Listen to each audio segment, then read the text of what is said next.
What is going on, Florida State family, Seminole Nation, and the 863 tribe? If you haven't noticed, the offseason is in full effect, folks. The portal is lit. The coaching carousel is insane. And recruiting is just getting started. And we're going to talk about all of that today. Mike and company been on the road since the Florida loss, recruiting high schoolers and portal guys. And I love it. Some interesting names have entered the transfer portal also. We're going to talk about that. And we're going to talk about this coaching and how it may indirectly affect the Seminoles. At least what I think. I also want to take a look at who could potentially be transferring out. We did lose a transfer today.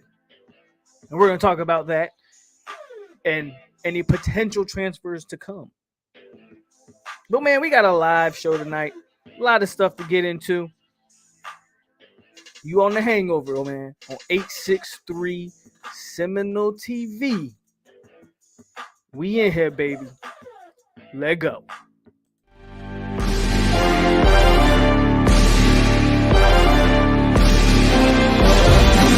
Represent your shit.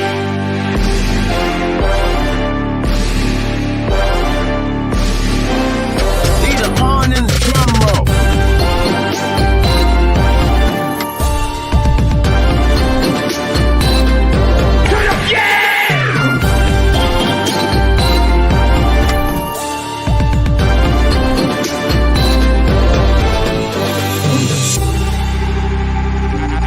Never talk to them boys that sit on them benches. I never talk to them boys that sit on them benches. I was in the game on 4th inches.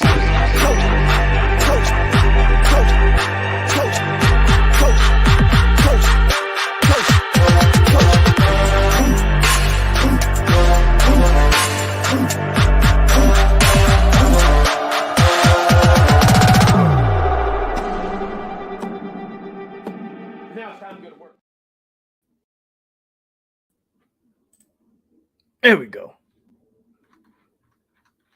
It's your boy POLK, a.k.a. a.k.a. the Got Damn Truth. We've reached the 42nd episode of this podcast. One of the only show I do that's, I won't say weekly because some weeks I do miss it, but I try to do it weekly. And I'm excited to keep this thing going. And I'm excited to have you guys in here, man. Hit the like button on the way in as always. You are on 863 Seminole TV. And, this is your one-stop shop for all FSU opinionated football talk and other things. As the basketball season gets more underway, we will dive into that. But, man, the offseason has been incredible right now. Just as a football fan, I've been just pleased with everything that's gone on. So we're going to talk about all of that stuff today. We got some portal news, or some portal stuff to go over. Some interesting players have entered the portal. Will Florida State be interested in them? I'll have my opinions on that. I want to talk about who Florida State, or not necessarily specifically who, but what positions should Florida State really target in this upcoming transfer portal bonanza. I also want to talk about potential guys who will. It's foolish to think that FSU is going to do nothing but add people. There's going to be some attrition as well. We know that, right? We lost one today, and we'll start with that. Jalen Goss. Actually, we won't start. My bad, guys. Excuse me. We got to do a roll call before we get started. So let's get that roll call started. 24 people in here, man. Hit the like button as always. I expect more people to file in eventually. But let's get this started. Let me hit this roll call. Then we'll get on the topics at hand. I got Jamal M, Todd Pope, Peter Shields, member of the 863 tribe, Dupree Hundo, Todd Pope, Davius Freeman, Raul Torrado, Serve 5, another 863 tribe member, Zozuki, Jeff, another 863 tribe member, D Thompson, Corey Hall, Rose. He is an 863 tribe member, but he's on his other profile here. Joseph Hardaway, Raymond James, Marcus Lewis, Chris Smith, Hurricane Kilo, Brandon B, BB, Briley, Marcus Lewis, Tyler Hedden, 863 tribe, Island Boy, and Raymond James. That's our roll call here. I think I got everybody. I don't think I missed anybody. Jalen Goss. Actually, FSU has actually had 2 transfers up to this point. However, the first individual, I actually forget his name, so I apologize. He was a walk-on wide receiver. So excuse me if I don't know his name. He wasn't a scholarship player. Quite frankly, I didn't know he was even on the team until it was announced. So no offense to the young man, I just wasn't aware of him. But the one scholarship guy so far that has left the program is Mr. Jalen Goss. He was a project offensive lineman, and he in his time here has failed to see the field and has failed to gain any weight. I think he came in at 260. They said they got him up to about 280 this offseason, but I don't, no offense to Jalen Goss. Sure, he's a great young man and a hard worker, but he was a waste of a scholarship at this point. 3 years into the program, I believe, and you can't crack the offensive line rotation. At one point, like last year, I was talking about why not make him a jumbo tight end. He's out. So, but there will be more attrition, though. I do believe that there is potential for other guys, some bigger names to leave. That's just the way this transfer portal is going to work. I want to get into that. I don't want to jump into that right now, but I do want to get into that. And then let's talk about this real quick, man. Lincoln Riley, Brian Kelly. And there's a couple rumors out there. First of all, shout out to Lincoln Riley, man. If y'all don't see the deep, first of all, they gave this guy a deal that how could you? Have anybody seen the numbers? 110 mil. They're paying off his houses in Oklahoma and building him a house in like Beverly Hills. Lincoln Riley you couldn't say no to that. If you're Lincoln Riley, man, you couldn't say no. LSU goes and snags Brian Kelly. That one's a little bit more of an interesting hire. I actually like the Lincoln Riley move. I think he fits USC to a T, to be honest with you. And yeah, like Brendan, that's a deal, man. They gave that man 110 mil. You're buying him a couple houses or paying off a house, buying him another house. Like, hey, Lincoln got the bag right there. Can't be mad at Lincoln. And I actually like the fit USC to Oklahoma to USC. I think Lincoln Riley fits that West Coast mold. I think he's gonna do pretty good over there at USC. Brian Kelly's a little bit interesting. He's a good head football coach. I don't know if he fits that Baton Rouge, Louisiana mix. I could be wrong. I do think Brian Kelly's a good coach. So with that said, my only questions with Kelly is how does he fit in Louisiana? How does he resonate with them Louisiana coaches, parents, so on and so forth? I'm not too sure. Shout out to LSU for going to get their man from from Notre Dame. Man, the craziest thing about this is that top tier programs are stealing coaches from other top tier programs. Who in a million years thought anybody could steal a coach from Oklahoma? Because I sure didn't. Who in a million years thought you could take a coach from Notre Dame? Because I sure didn't. Those are the two big moves so far. I think Virginia Tech hired their Penn State D coordinator. And then, of course, Florida hired Napier. BB, I wonder, how do you feel about that hire, BB? Me personally, I think Napier is a decent coach. I'm not going to pretend like he's a bad coach. However, I think with Napier, you got to get that staff around him, or you could be having, you could run into some troubles there. But I like Napier somewhat. I don't think he's a bad coach. I just think put a whole staff around him. Rumors. Venables to Oklahoma is being heavy. There's a lot of smoke there. And I'm going to say this right here now. I don't know if I have any Clemson fans in here that watch me on a consistent basis. First of all, I think that I think that Clemson thing is already on the decline. But the one saving grace for Clemson is as long as they got Brent Venables, they're going to produce a top-tier defense. And that offense, I think they got to get Tony Elliott out of there. That's my personal opinion.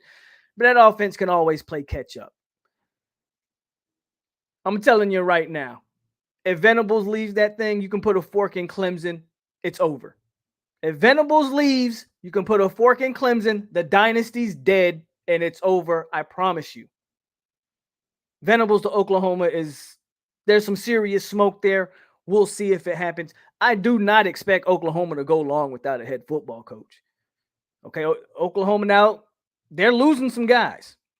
They're losing some guys in the portal, and recruits are decommitting.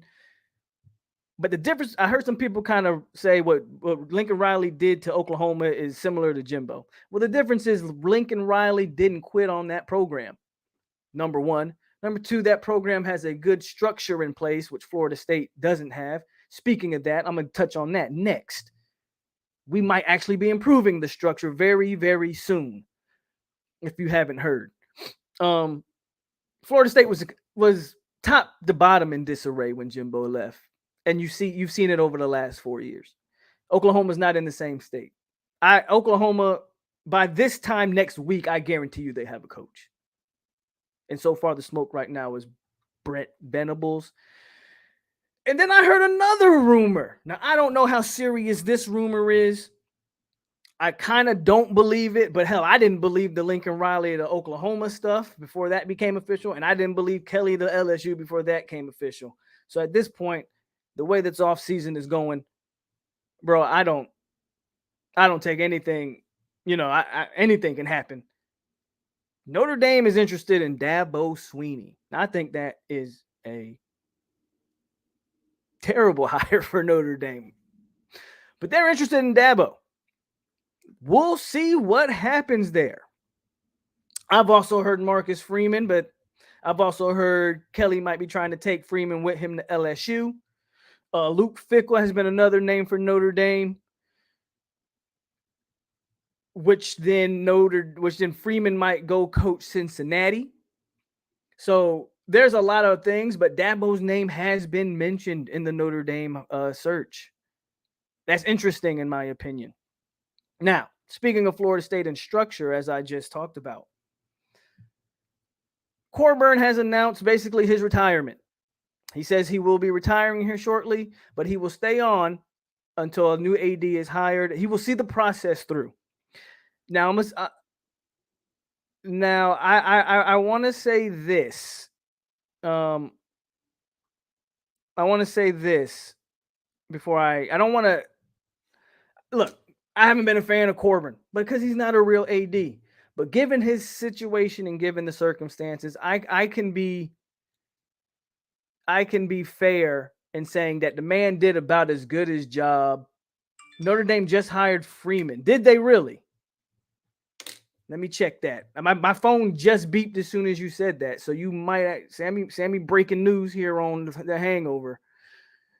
College football news.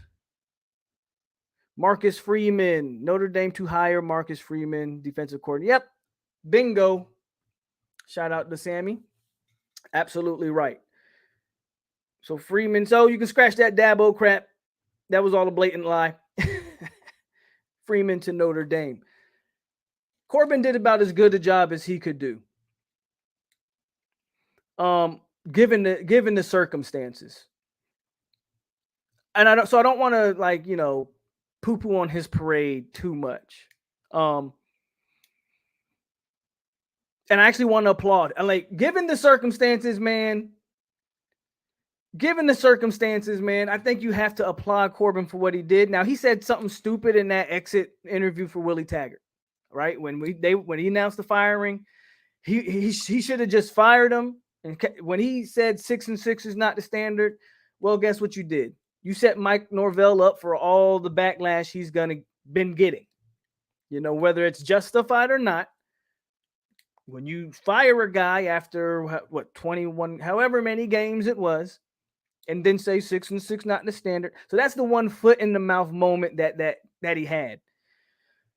But he's done a lot of good things with the infrastructure, man, with the boosters, with the raising money, with helping FSU through a financially tough time. I want to give Corbin his flowers. With that said, I'm glad to see you on your way out because we need a real athletic director, whether you like Mike Norvell or not. There's the Mike side and there's anti-Mike. I'm pretty much in the middle. Y'all know me. I praise Mike when he does something. There's things he does that I like. There's things he does that I criticize heavily. I'm still up in the air. Year 3 is going to tell it all for me before I really choose a side here. But whether you like Mike or not, the reason he's our head coach is because our AD situation. Nobody was going to come work for a guy who wasn't a real athletic director. Nobody was going to come work for that. That's why we couldn't get the James Franklins. That's why we couldn't, I don't know how real Bob Stoops ever was, but Bob Stoops wasn't going to come work for him if that was the real deal. That's why we couldn't get the Matt Campbells and some of these other coaches. They were not going to leave their situation to work for a guy who they knew wasn't going to be their boss in a couple years. Mike left Memphis for Florida State, and he's here now. Corbin should be on his way out. What does that mean for Mike? Well, I think in a nutshell, that means Mike Norvell has to win. Because I don't know who this new AD is. We'll see if we get one before Miami ever gets one. I don't know who this new AD is, but I'm going to say this.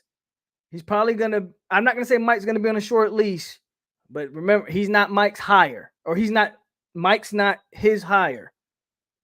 Yeah, did I say that right? Yeah.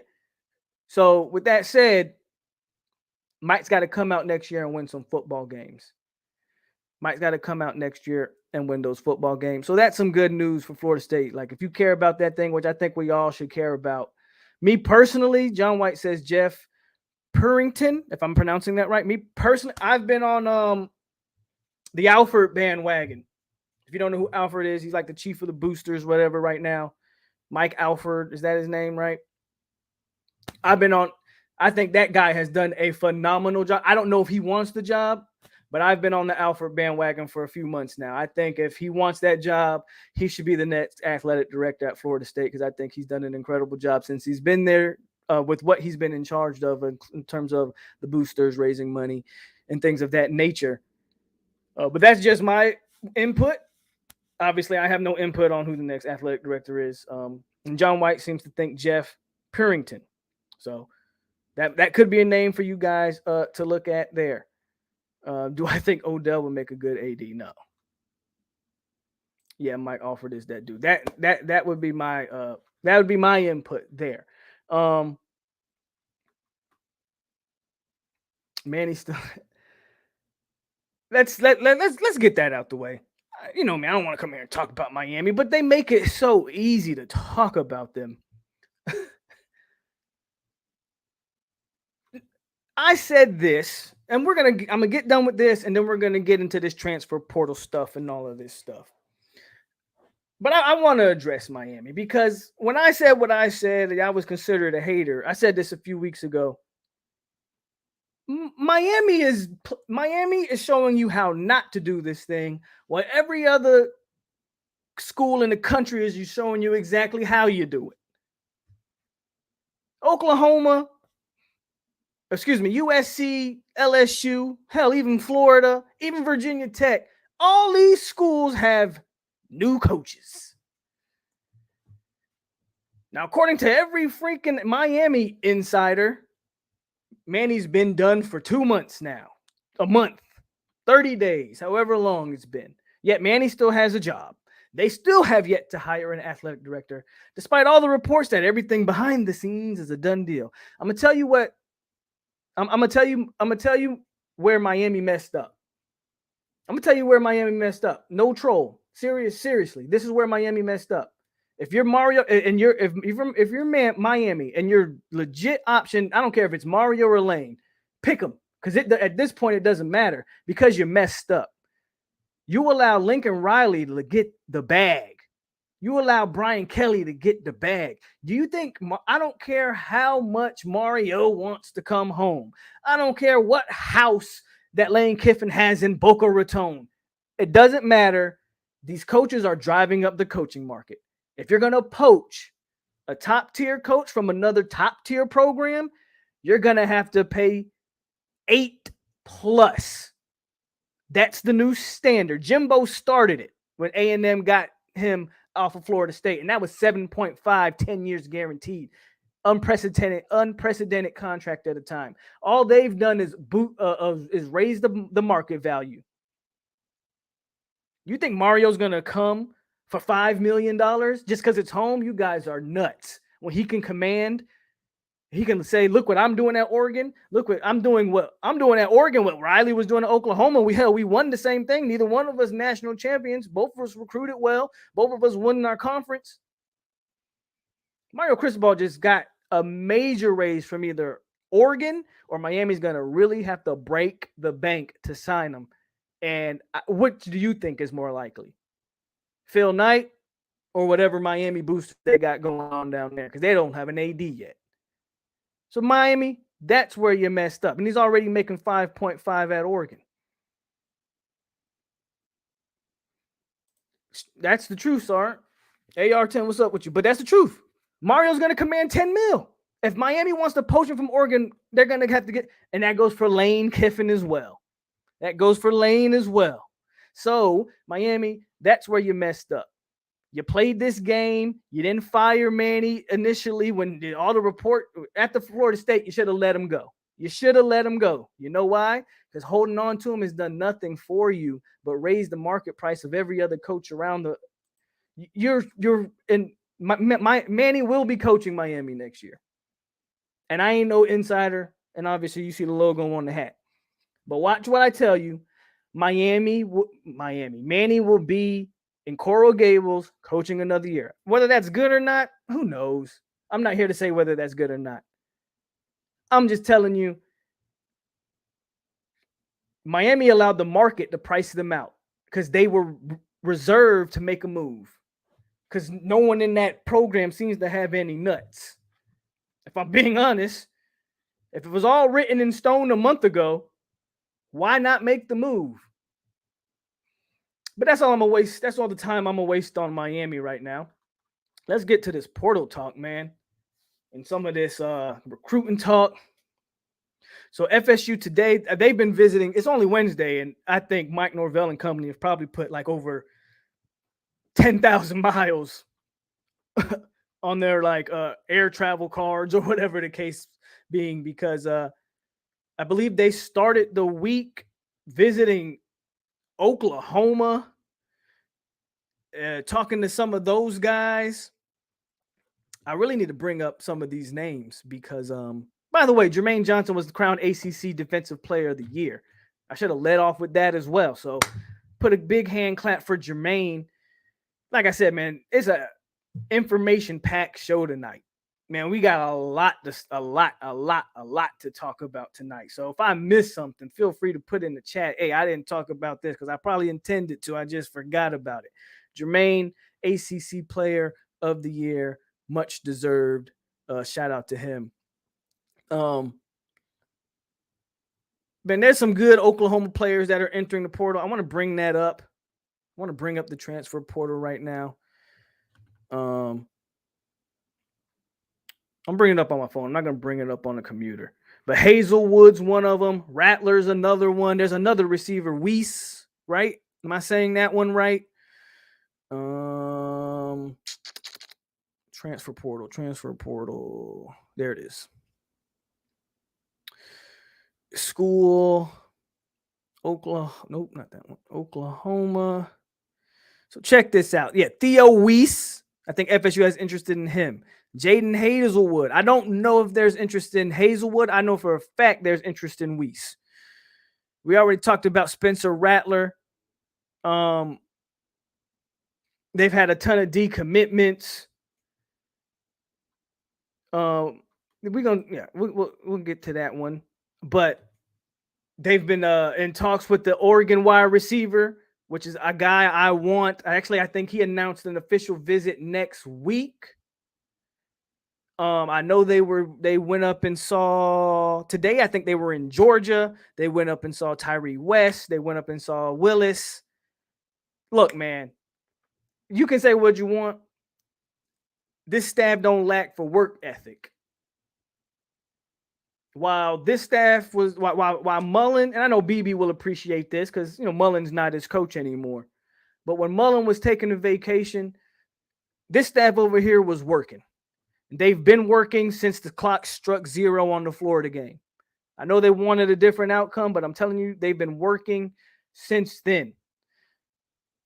The portal is Terrence Lewis, number 1 linebacker, I believe, in the class last year. I know he was a number 1 player. I believe he was a number 1 player in the state of Florida. Went to Maryland. He's in the portal. I'm not saying FSU has any interest in him. I'll be interested to see if he tries to go back home to Miami or where exactly he goes. He had suffered an ACL, so he didn't play this year. But his running mate, we know this guy all too well, Mr. Brandon Jennings. He's in the portal now. Jameer Gibbs is in the portal now. Man, just the names, and I'm gonna forget a ton of names, guys, but there are names galore. There's a rumor now; it hasn't officially popped. There's a rumor. I think Newberg touched on it that Amarius Mims might hit the portal, and I'm telling you right now, if Mims hits the portal, I'm gonna lose my mind because there's no way we don't get that guy. If you know the relationship that he had with Coach Atkins at the time of his commitment. Man, oh man. Now, I don't take that one with a grain of salt. That's a rumor. I'm not saying it's going to happen. It's a rumor that was been circulating. Mims may be hitting the portal. Zach Evans did hit the portal. So that's a name to look out for, guys. But this portal stuff is going to be insane. And I'll be honest with you. I have faith. In my staff.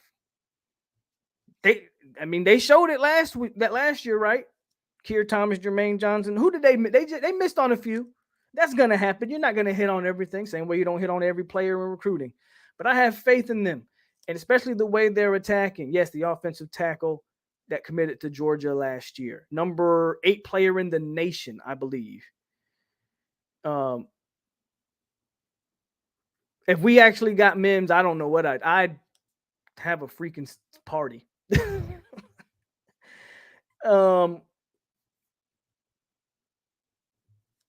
So just guys are hitting the portal left and right. You feel me? Guys are hitting the portal.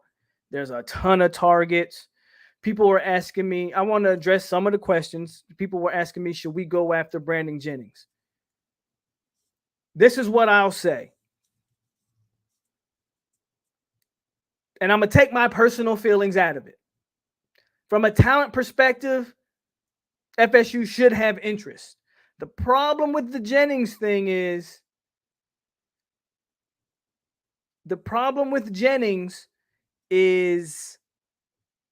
I think he burnt bridges on the way out that I don't think are repairable or that the staff even wants to repair. There's no relationship there, and the relationship that is there, I think, is sour. I don't think it's a good one. So I'm almost positive that they're not pursuing him, nor will they. But a lot of people were asking, should we? Again, I'm taking my personal. I'll let you guys get personal in the chat because I already see people. I'm gonna take my personal feelings out of it. I think I've actually expressed how I feel about that before. I don't think they're gonna pursue him, and if you guys remember at the time of this stuff when it happened, the Jennings and him decommitting and then committing to Michigan and then decommitting and commit, I called it. Now, I'm not the only one, but I called it. I told you guys this kid was going to transfer out of Maryland a year or two in. Him and Terrence, and just like that, after year one, they're gone. So whoever's whoever's advising that young man, it's a damn shame. You would think he'd have better leadership. So yeah, Jennings is in the portal again. I don't expect Florida State to pursue that one. But a high school linebacker out of the state of Georgia, Willis, like people were asking me about him too, because I was very adamant about his recruitment, how I did not like how he was stringing along his recruitment and how I felt like he was putting Florida State in a position to only improve his own stock and not really take Florida State serious. But they're still in contact with him. The debacle that is Georgia Tech, I think, helps. They are coaching disarray. The head coach is still there, but they're doing a lot of different things on the staff. They're losing coaches. Again, we already talked about Jahmyr Gibbs has hit the portal. They had another one of their quarterbacks who was a former 4-star. He hit the portal. So they're losing players. They're losing coaches. I would sign Willis if he would stop. Like, I know they met with him today, and I really would love to know how that conversation went. Because me personally, I am sitting Willis down and saying, look, man. And the problem is I don't think FSU is in a position to really turn down talent, especially at linebacker. But I would have really sat that young man down and said, look, guy, stop playing with me. And what are we doing here? Are you still stringing us along? Or what are we doing here? Because they do need him. And if you compare him with Graham and Basaint, now y'all know how I feel. I don't really think Basaint's gonna, Basaint's a tough call. I know he's got great relationships with some of the coaches, Shannon and Joseph. But at the same time, I just get a feeling that he does not want to leave Miami. So Saints, I think, is going to be a tough pull. It's a tough to read. It's tough to read. Like Boxing Monster says, Basaint coming here. So we'll see. But if Marv could land Willis and Basaint and Graham, I would shut up about him. I wouldn't say another bad thing about Marv. I don't think he lands Basaint. And because of that, I think you got to go in on Willis because I think that's the only other real linebacker option you have. Tolan's still out there, but Tolan might actually like that Brian Kelly hire. So Tolan definitely might not leave there. I'm not happy with the way Willis has carried the recruitment, but to be fair to Willis, it's not like he committed to Florida State and decommitted and, did some of that other stuff. I just felt like he kind of prompted FSU as a threat to kind of boost his own profile. I'm mad at it, but I ain't mad at it. It's his recruitment, and I understand how their game is played, right? You got to do what you got to do there. So that's fair. If I'm Florida State, if Willis is legitimately interested, and you got to be, I don't know if Mike negatively recruits. But you got to be in there saying, yo, look, man, I know you like Georgia Tech. I know you think you might be able to play safety and some of this other stuff. But, brother, do you see what's going on over there? No, we ain't perfect over here, but you see progress over here. I think you don't see progress over in Georgia Tech. And I think their coach has been at Georgia Tech longer than Mike has been at Florida State. So, Dustin Hill, good question loading. Y'all know my feelings. I still hold on to my own personal feelings with that. According to Josh Newberg, I like to give credit to again, disclaimer, I am not an insider. I'm just a light-skinned dude on YouTube that gives my opinions on Florida State. Not an insider. I read the same reports and listen to the same podcast and click on the same links that you guys click on. Just to be clear. Newberg 247, according to them, everything that those are your insiders, right? So when the stuff don't happen, those are your insiders. They say everything they've heard is good, that Hill will be on campus come January. I remain the same. I will believe it when I see it, and until I see it, I don't believe it. I've seen this too many times play out in recruiting that I don't believe it. Don't get me wrong. I would love to have Dustin. Hell, I was one of the ones that I was saying last year. First of all, he was the number one player on my board last year. He was the number one player on my board that I wanted out of the realistic targets that Florida State was in at this time last year. He was my number one guy. I thought he'd be wide receiver 1 off the jump, and we saw how bad our wide receivers were this year. I said Dustin Hill, wide receiver 1. So y'all know I want him. I was very bullish on him. I still think he can be a good player. Hell, he might have benefited from just taking that year off, maybe. You know, you never know. Again, I don't think he's the type to not work during that time. I'm pretty sure he was still working training. So I just, I just seen this situation play out so many times before. Very rarely does it happen to where the kid actually shows up. So that's the latest on Hill. I believe they actually met with Kamari Wilson today, Brandon B. But yeah, I think Kamari Wilson's going to Georgia too.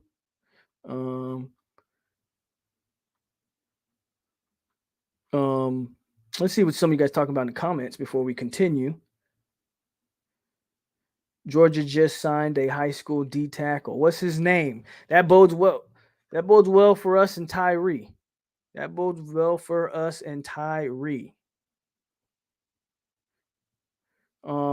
If he comes in January, I want to know the real reason why you missed your freshman year. We may never know the real reason.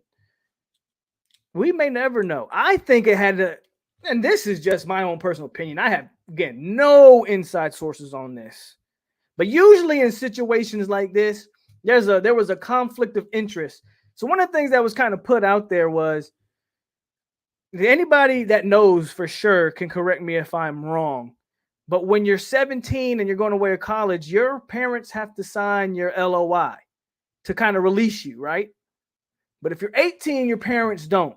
There's been a lot of conflicts or rumored reports that he had conflicts with parents, with whoever is there as a 17-year-old or whatever, that they didn't want, because those Louisiana kids don't usually leave Louisiana, right? So he had some conflict there. So he pretty much said, well, y'all don't want to let me go. I'm going to stay here till I'm 18. Once I'm 18, I can leave and y'all can't make me stay. Something to that nature. Don't quote me on it. Take that with a huge grain of salt. That is completely 100% speculation on my point. That I'm just looking at it how I look at it. Okay? So that's that. I did not read the Bishop Thomas interview, Tyler. How about Kevin Coleman? Did something? I feel like I read something on Coleman today. I know they still have an official or like an in-home visit with him. Me personally, if you made me put it, like if I was in the business of doing crystal balls, which I'm not, I should probably start that though. Y'all want to see me start putting in crystal balls? I should. Just my own crystal balls. POLK's crystal balls. Why not? I say Oregon because I still say Oregon. He chose that Oregon-Washington State game. Like if that was a great game over Florida State, Miami, I thought that was telling to me. What about the 5? Man, that kid. I think that one's a long shot. I think Armella's our guy. Of course, you take that kid if he wants to, but I mean, come on. That kid, like you said, 6'8", Have you seen that man? The kid looks like he's already 32. There's big names there for that one, and you're gonna be hard pressed to pull him. My opinion. If Hill comes in January, count against this year's recruiting, or does that still count for the last? No, that would count for this year's scholarship. One of the reasons why Florida State had an extra scholarship last year that they gave to Cushney, I believe Cushney was the recipient of that scholarship. Because if you remember, Cushney originally picked Purdue to go to, and then they gave Cushney, I believe, this Dustin Hill scholarship.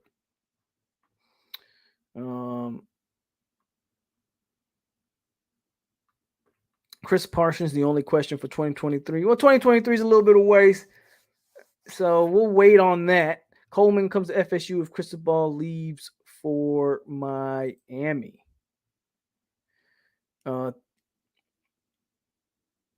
Is Parsons the only QB in 2023? I don't know. I don't know that. I know he's the only one committed right now. I haven't really looked at the crop of 2023 quarterbacks. Parsons, I think Parsons, he's got that wiggle. He's more athletic.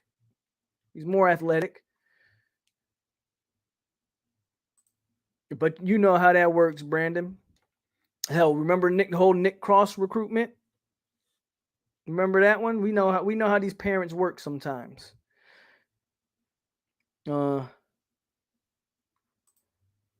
Hey, I love it. Yeah, again, y'all know how I feel about the Coleman thing. I don't think they're getting him. I told you that the day he didn't come to Florida State Miami game. I was like, no, I don't believe it. That's just me. I should do the platinum picks. Got it. I love it, Briley. We should go hard for Gibbs at a Georgia Tech. Wouldn't surprise me if Gibbs went to like Georgia. Jameer's a dope guy. You got to go hard for Coleman. I think we're getting Armello regardless, though. Seems like we got to take one. And I know I was like kind of reserved on taking one, but after watching the Florida game and just seeing, there's no way you can go in next year with just 3 guys. I think I was talking to Terrence about it, and I said, I changed my stance on the portal quarterback talk. You go after the best guy you can get. And I know people that are very big supporters of Travis aren't going to like this, and I understand it. Because I actually think Travis is turning a corner. I've been on the record as saying that. But at this point, man, go after the best guy in the portal and let the cards lie where they may. Like, just let them, just wherever they fall, that's who wins it at this point. If you can beat Jordan Travis out, then that's just the case. But go get the best guy possible. Because, yeah, just because.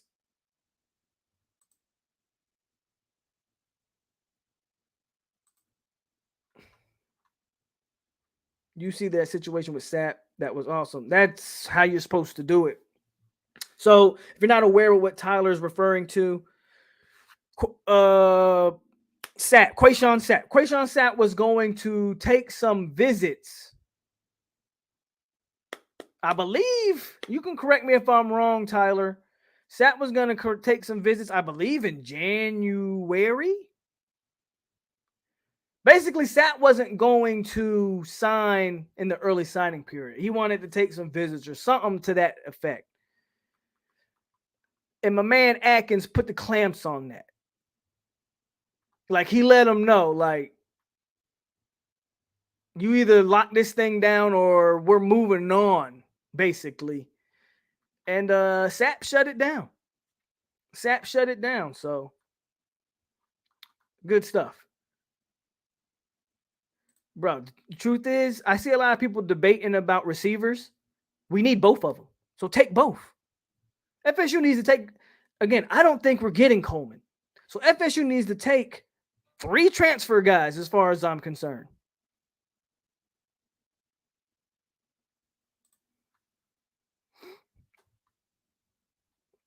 We need to get 4 wide receivers in the portal and tell Pookie and Jordan Young to walk. I'm not against keeping. We'll get to the guys who I think might hit the portal here in a second. That's going to be the next topic. So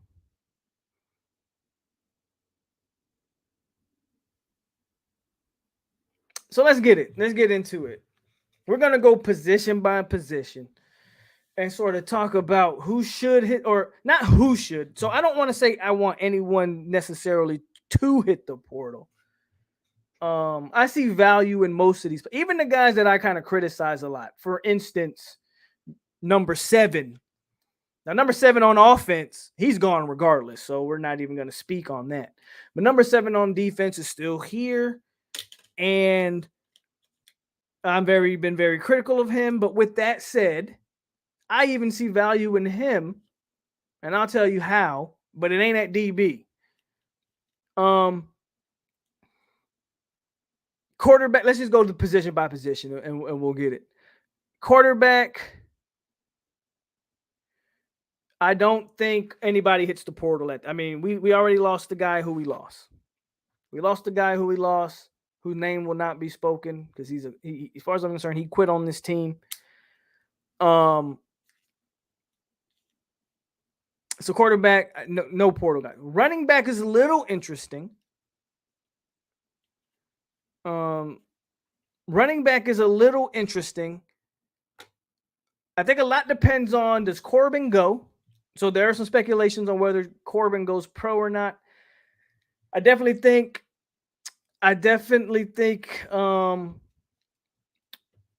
why, though?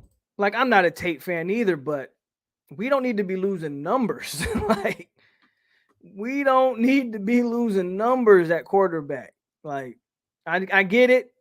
People don't think Tate is it. 100% with you. There's no way Travis, a transfer guy, and Duffy, like 3 quarterbacks, that scares me. I'd much rather have 4. But anyway, running back, there's been a lot of talk that Corbin might flirt with the NFL. I'm always like with the running backs. I'm with that. Running backs can only take so many hits. I don't know what a grade Corbin have. But also I don't know what Corbin can really do to improve his stock. But another season, with another season with an improved O-line and an improved quarterback play could help Jay Sean. So a lot of things are going to depend on what Corbin does. If Corbin stays and FSU's adding Rodney Hill to the mix, I don't know if Barnes is a real threat. Because a lot of people think he might follow Lincoln Riley to USC. But if next year you're assuming FSU doesn't add a portal guy, which I don't think they should look to the portal for the running back position, unless you're telling me Jahmyr Gibbs is interested, or unless a legit difference maker is interested, I wouldn't entertain any portal running backs. So if you go and let's say Corbin doesn't go pro and you add a Rodney Hill, you got Jay-Sean Corbin, you got Trayshawn Ward, you still got DJ, Toa Feely, who am I missing? Corey Wren and Rodney Hill.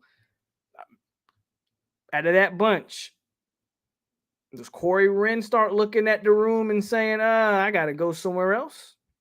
Right? I think Corey Wren could be a potential transfer guy for a few reasons. 1, a stacked backfield. 2, the guy doesn't seem to be a division or at least a Power 5 player. I hate to say it like that because I know people love them some Corey Wren. People love them some Corey Wren. And I for whatever reason, I don't know. I think they just hear this myth of his speed. And I get it. We want to see that speed. But we haven't seen it. When we have seen him on the field, he does not look that explosive to me. Track speed and football speed ain't the same. And I think you might have a guy that has some track speed, but that might not be much.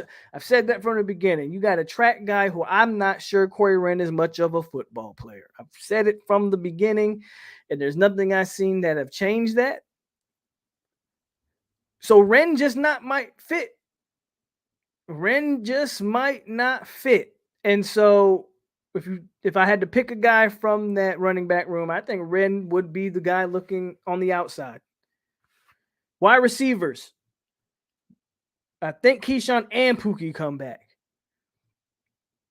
Ja'Kai Douglas. We get Burrell back from injury. Malik McLean. Who am I missing?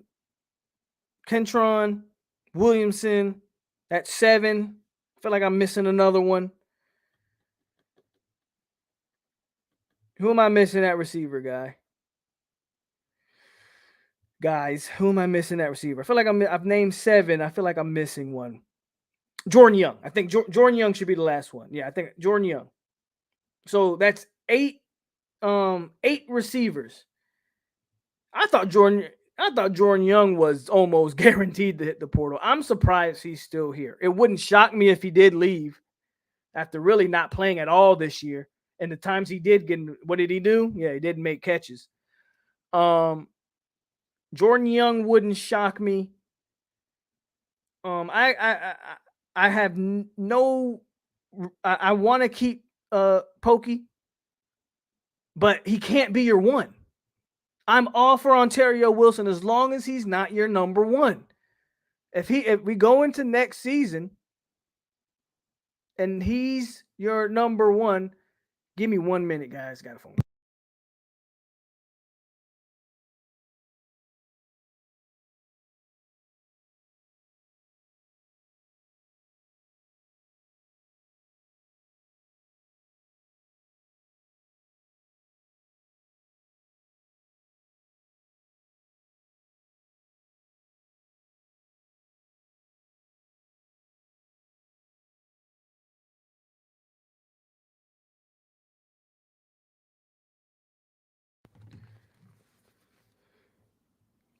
Dang kids. All right. What was I saying? Pokey can't be your number one. I'm all for keeping him. If you go into next season and Ontario Wilson is your number one guy, then you failed in recruiting and you failed in the portal. Point blank, period. And I don't want to make that sound like I don't like Ontario Wilson, but we've seen it. We've seen enough of it, right? So McLean has to take that next step. Getting Burrell back from injury is definitely going to help. I think he's kind of that big body, move the chains type of wide receiver. Mortimer's going to be a speed guy. I don't know how much of a day one guy he is, but you got a guy like Ja'Kai Douglas who should be a permanent. There should be no more tailback crap with Ja'Kai. He's shown enough at receiver, and that's the guy that you should be using in that Keyshawn Helton role. And then you still got Keyshawn there as a veteran presence. I don't think Keyshawn needs to be kicked out or leave the program. Again, just don't rely. You shouldn't be relying on Keyshawn Helton and Ontario Wilson. But can they bring value to your receiving room? Yes. Can they teach? Yes. Can they lead? Yes. So Jordan Young is the main culprit for possible transferring out. That's in my opinion. And of course, like I said, I think we should add probably 2 or 3 guys in the portal there. On top of signing Mortimer. Again, I don't think we land Coleman. They do have another in-home visit with Camden Brown, a guy that I am a little high. His rankings aren't good, but I watched him, and I like what I see at a St. Thomas Aquinas down there. Big receiver, so maybe they can land him, you know.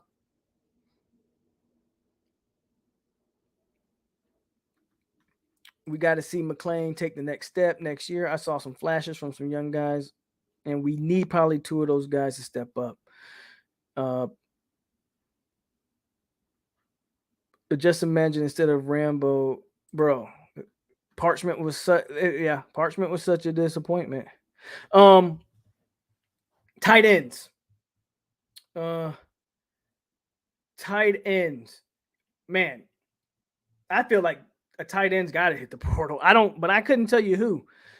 FSU's bringing in 2 tight ends, and Powers and Courtney, both project guys. Neither guy's a certified legit.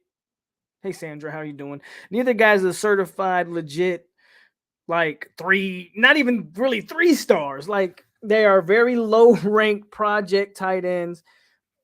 I'm going to just say that the tight end position for me is the most outside of quarterback. I don't know if tight ends are the most not the most mishandled position. And at least with quarterback, the one excuse you could use is they don't have the numbers at quarterback, right? Purdy was hurt his entire time here. Once he finally got healthy, he transferred out. They brought in Mackenzie Milton as a low risk, high reward type of move. Didn't pan out. Travis has been inconsistent. He might be turning the corner now to being consistent and being a legit quarterback. Rotomakers sucks. But FSU has like a million scholarship tight ends, and we can't find one. Shout out to Jordan Wilson, man. He came along at the end of the year, played well.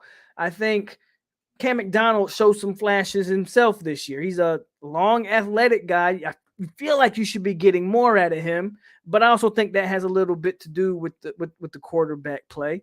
And as the quarterback play improves, we should be seeing more out of Cam. But we got guys like Marcus Douglas and Carter Boatwright and Jackson West and Preston Daniels and Wyatt Rector. Like, we don't need all these tight ends. You need to put some weight on one of these, like Marcus Douglas. They say he was up to 280, but then he worked his way back down to, I think, like 250 or something. No, he ain't. Why? Why not just put another 20 pounds on him and move him to guard? He was a basketball player. Hell, maybe he has a feet and I don't know his arm reach, but maybe he has the arm reach and the feet to play tackle.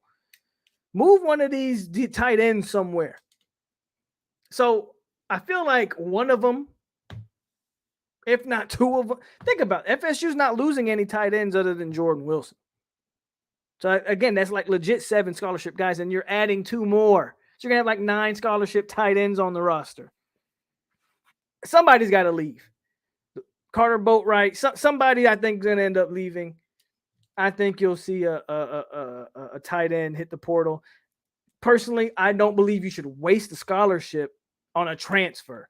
How about recruit better ones? So that's how I feel about the tight end position.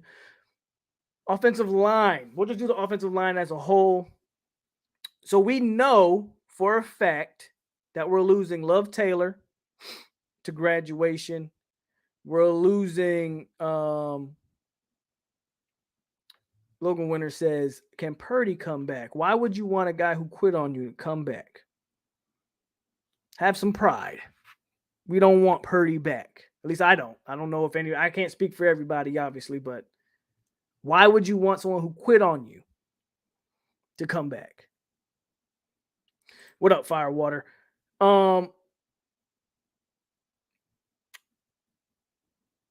Damn, lost my train of thought. Okay, offensive line. So we know we're losing Love Taylor, Bavion. These guys are the graduation, by the way, not to the portal. Love Taylor, Bavion, Brady Scott.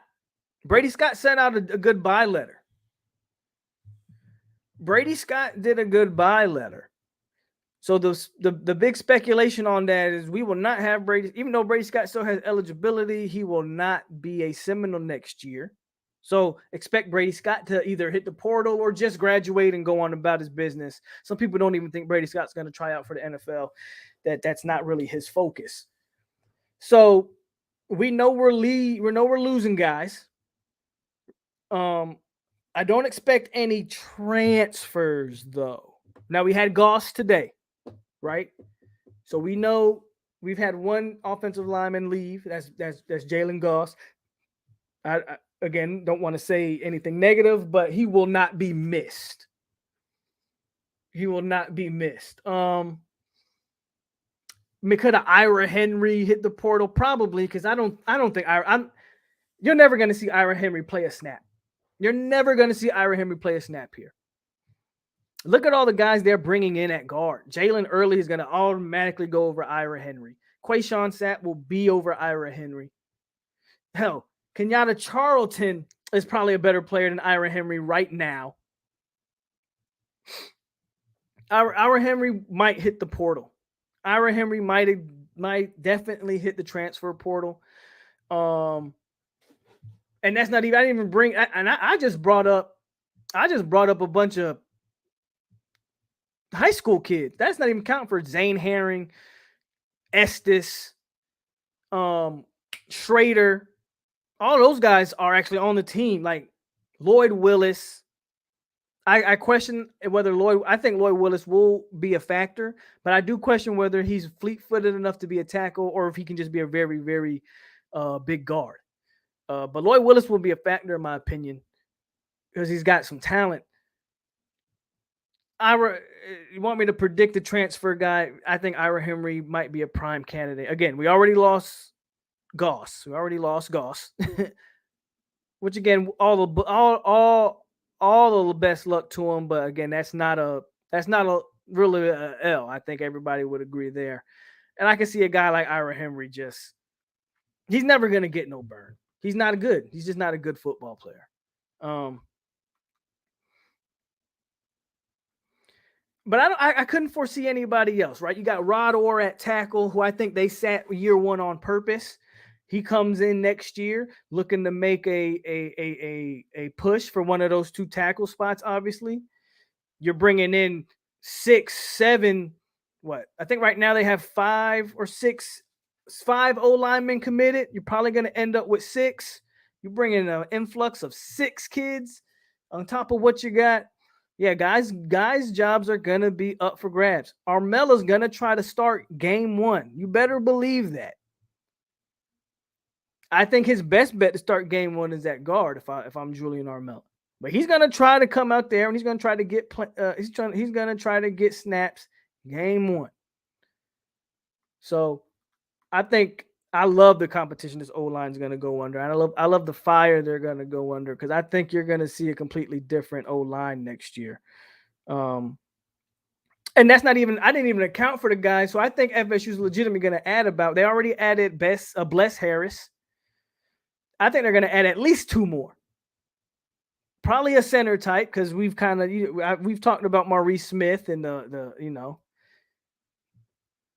he fell off by the end of the year. He was not a good player or he just body broke down or whatever the case. But Maurice Smith ended up being sort of a liability there. And I think they're going to try to add a legit tackle too to compete with a Robert Scott or Des Washington. So that's O-line. I think Armella was up to like 320 and he lost the weight and looked a lot better. So he's a guy who can gain weight. Armella's not a small kid at all. He's all of 300 pounds. Easy. But when he got the bad weight off of him, he looked a lot better this year, in my opinion. But Armella's not one of those kids that needs to gain weight. Let me put it to you like this. With FSU's offensive line commits, the only guy that needs to gain weight is probably Dontre Richardson. He's probably like 280. Quayshawn Sapp is huge. Jalen Early is huge. Armella's huge. Ontavious Woody's, who I think might be your center of the future if he stays. Not small. Charlton is a massive. Charlton is like 350. Now he needs to lose all that bad weight, but they haven't recruited any. Look at what they're recruiting. They're not recruiting small O linemen. No, there's no more Jalen Gosses. That I don't see Atkins taking any more Jalen Gosses and trying to throw 50 pounds on them. No, there's no more of that. Armella doesn't need to gain weight. Armella probably would be looking to cut weight under Atkins.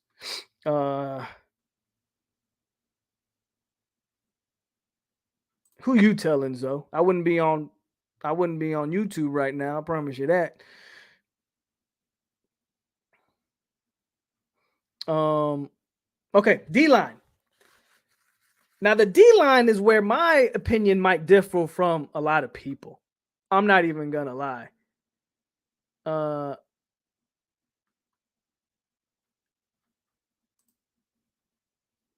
The D-line is where The D-line is where I differ. So I look at these scholarships and I want to add 3 receivers, 3 O-linemen. So that's already 6 scholarships. And probably the only position that I would address on the D-line. Again, this is going to go against conventional wisdom or the opinion of the masses, because everybody wants to get the next Jermaine Johnson and Keir Thomas. I'm of a different opinion. If you want to get another interior guy, meaning a legit D tackle, I think that's the route you go to use that scholarship for the transfer portal. I don't think you. And this obviously this comes with me wanting or banking on Marvin Jones Jr. has a lot to do with this, but also and I said this, and I pretty much alluded to this with the tight end position, and I'm saying the same thing with my defensive end position. It's time to start. You've recruited enough. You've recruited a ton of numbers at DN. Your Byron Turners, your Patrick Paytons, your George Wilsons, your Chambry Jacksons. Now, Chambry Jackson is a little bit of a unknown because the rumor was that they were moving him inside. But he didn't break any rotation this year. We don't know if that plan actually took effect or if they kept him on the outside because we didn't see anything of Chambry. But what are you recruiting up? My point is, what are you recruiting all these numbers for if you're just going to get it? Again, when you're recruiting to build a program, transfer portal guys are good Band-Aids. Jermaine Johnson and Keir Thomas, in my opinion, were damn good Band-Aids. But you need it that year. I need you, this staff, to develop. Patrick Payton should be a factor. George Wilson should be a factor in year 2. They didn't play at all this year. You still have Marcus Cushney, who you took a scholarship on. All right. Now, if there's a legit bona fide defensive end, okay, go for him. But if you land in Marvin Jones Jr., he's gonna play year 1. He's already 6'5", 250.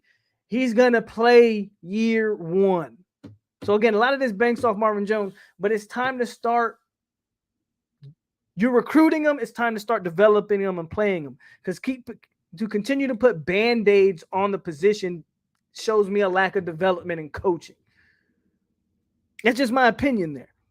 I don't think you should take a scholarship guy unless he's but like how we took 3 last year. We took 3 last year in the portal. Cushney, Keir, and Jermaine. We don't need to do that this year. I know a lot of people think, oh, no, they should go back out and they should try to get a bunch of defensive ends again. I just disagree. That's what you recruited 1 million of them for last. You recruited like 6 of them. Now, you already turned Farmer into a D tackle. Those other guys, they're all still ends. Byron Turner comes back. You know what I'm saying? You still got Quayshawn Fuller and McClendon, and you got Cushney, and I talked about Payton and Byron Turner and George Wilson. You're bringing in Aaron Hester, who I don't know if you guys have seen Aaron Hester, but that is an impressive young man himself. I don't even know why Aaron Hester is just a 3-star, but that's just my opinion. I'm biased. I'm a Florida State fan. But at a certain point, these kids got to start. You got to play these defensive ends that you're recruiting. Same thing with these tight ends. We don't need to be wasting scholarships. What's the point of signing 1 million tight ends and you wasting a scholarship to bring in a tight end? Same thing. I had that same energy with my defensive ends. So I don't think you should take a scholarship DN, in my humble opinion. But that's just my opinion. I would use a scholarship on a D tackle because I think you're going to lose Lovett and Coop. You don't know how Briggs is going to be coming back off of a season-ending injury. Can you really expect Jarrett Jackson and Malcolm Ray to take the next step? Whatever happened to True Thomas? Like, I don't think any defensive ends hit the portal. I can see True Thompson as D tackle hitting the portal, though, especially with some of the guys you're bringing in, a Daniel Lyons, a Bishop Thomas, a Tyree West. True Thompson probably gets lost in the shuffle there. And then Joshua Farmer probably jumps True Thompson. If you move Chambry in, maybe he's in the mix there. I was always of the opinion you should not be moving Chambry Jackson to defensive tackle. I was always of that opinion. I really kind of hope they didn't do that, but we'll see. I would not mind taking one defensive tackle guy in the portal, because I think you're probably going to need him. But if you sign Tyree West, guess what? He's playing year one.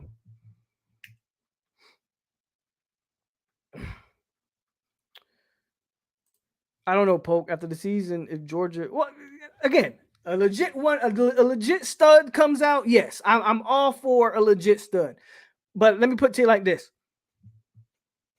We shouldn't be taking a Marcus Cushney type. And that's not a knock on Cushney, but we knew coming out of, I think it was the Alabama State he came out of? I don't remember. I think it was one of them Alabamas, but we knew coming out of, the MEAC or SWAC, whichever one he came out of. We knew that was kind of like, we thought he dominated that level, so he would maybe transition well, but we knew that was a very big unknown. Keir Thomas turned out to be really good. But that one was also kind of like, okay, Keir's a solid player. He'll give you a solid rotation. We did not expect Keir to be what he ended up being. I think we all had a good idea that Jermaine, because if nothing else, Jermaine always looked different than everybody else. So we all kind of expected high things from Jermaine, but I don't think we expected high things from. I was one of the people that I didn't think Keir was going to be much of an impact at DN, because his body type looked more defensive tackle to me. I was dead ass wrong. But what's the likelihood that you're going to find those guys again? And just as you can hit on a Keir, you can also miss on a Keir Thomas. You develop what you got. You have players on the roster. Start developing them. That's my take on those defensive ends. We don't need any DBs, but we're not at the DBs yet.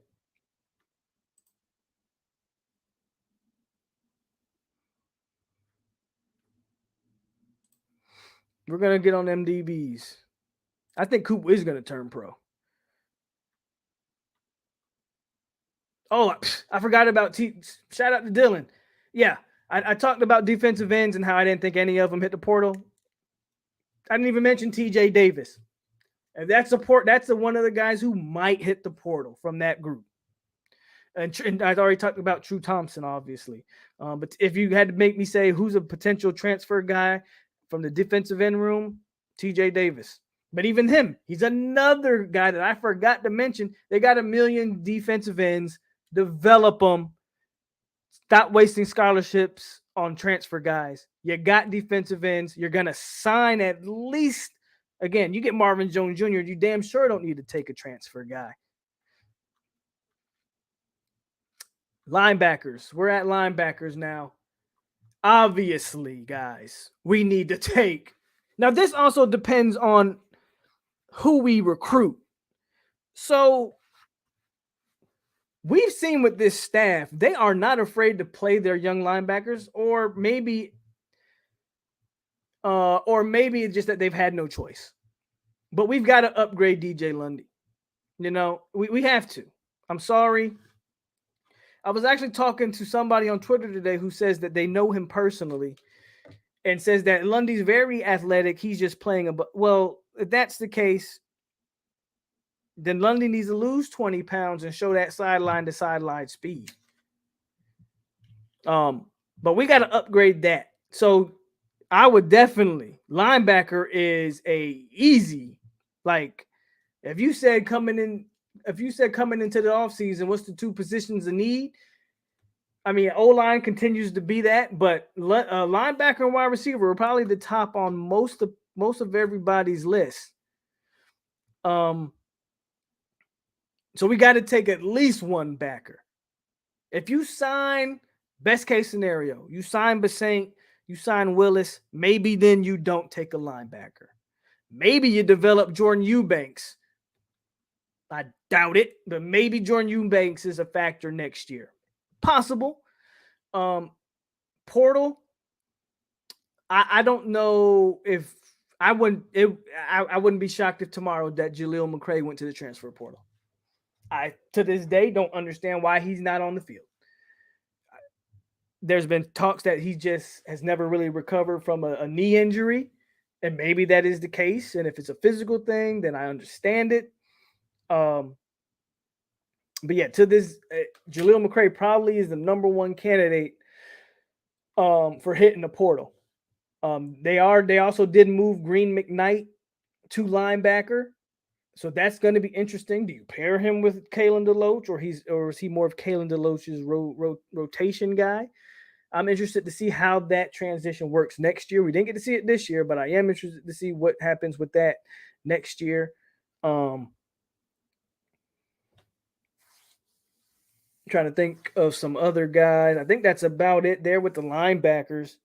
McCray's probably your transfer portal nominee, and they are bringing Green McKnight down, which I think can benefit that room. And Gaynor's still on the roster.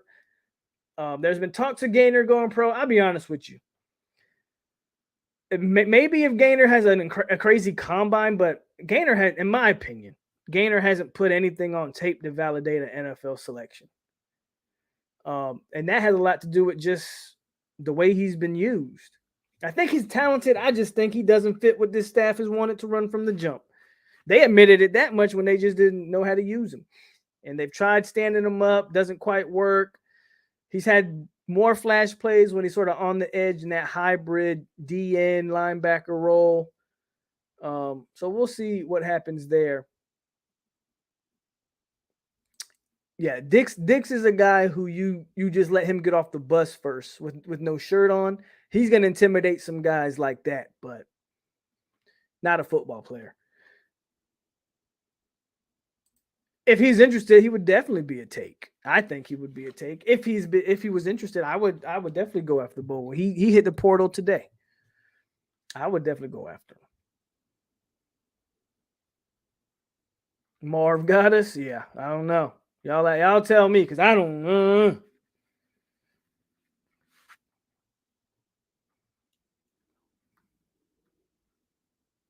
Jennings ain't coming here, man. Again, some people want him, some people don't. I'm not even putting my personal feelings in there. I'm just saying Jennings doesn't have a relationship. Whatever relationship he had with the current defensive staff, he burnt those bridges. That's done. They're not interested in bringing him. The way he handled his recruitment last year, Jennings ain't an option. I don't know where he ends up. He might go to Florida. But he's from Jacksonville. His brother played at Miami. His brothers both Jennings brothers are in the portal. So who knows where they end up? They might want to play together, but it won't be at FSU. There's speculation that Emmett Rice may come back, that he can get a medical waiver.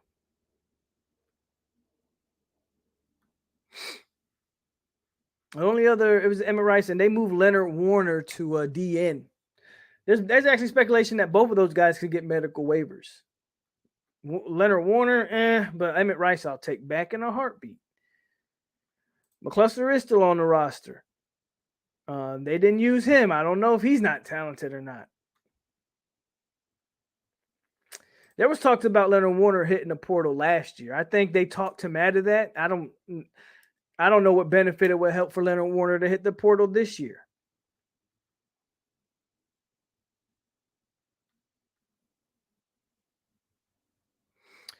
What staff? Norvell wants who, Jalen? I want to see Gaynor go. He lost all his confidence. Just transfer it to this point and go pro. NFL scouts love Gaynor POLK. I don't get it, but they blame coaching for it. And if he's getting that, if Gaynor is getting that kind of feedback, Firewater, then he should bounce. If the NFL scouts see something in you that they love and you're getting solid grades, go for it. Go for it.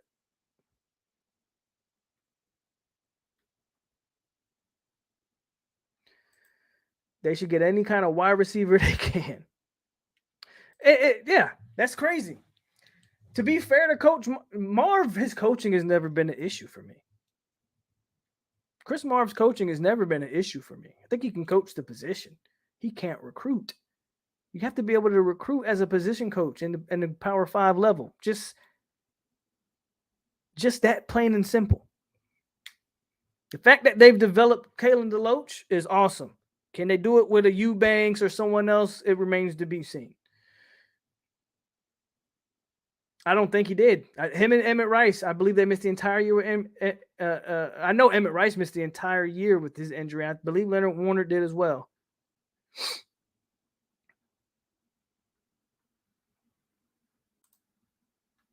Yeah, Rice is like 30 now. And Rice has been here forever, man.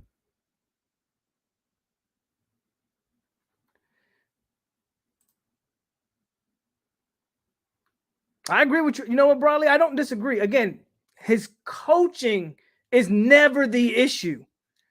I don't knock his coaching. But see, the difference between those two guys, Atkins is recruiting, ain't he? Atkins is looking at his position. And he's saying, oh, no, this talent here ain't good enough. I got to add to it. Allen's got 5 guys coming in with the potential to add 6 in Armella. This man, in 2 years, has added 2 linebackers, Eubanks, and he's got Omar Graham committed. If you know you don't have the talent, you got to be able to bring the talent in, and Marv can't do it or hasn't done it to this point. That's the difference between Marv and Atkins. You're right. Both guys were given less than desirable talent at their positions. One guy is recruiting his ass off. The other guy is recruiting a guy here or there. At a position that Notre Dame, I don't know why that came out of my mouth, but at a position that Florida State has notoriously recruited extremely well.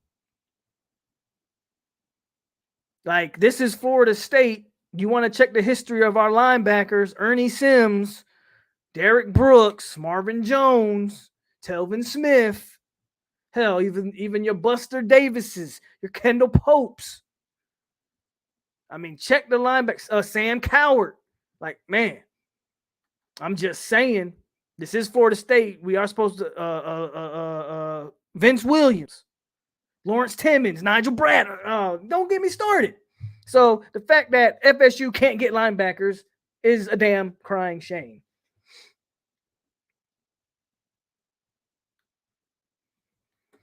Hit that like, tell them no power. 88 people in the building, man. Hit the like button. What are we doing? Let me see. Where my likes at?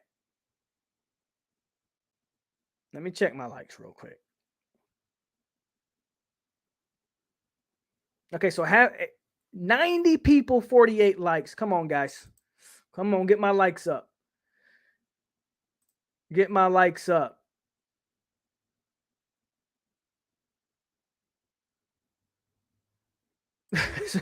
Firewater says, if you're healthy, eligible, and yet not on the field, you're trash in my mind, especially at this program like this right now. I disagree to a point where, for instance,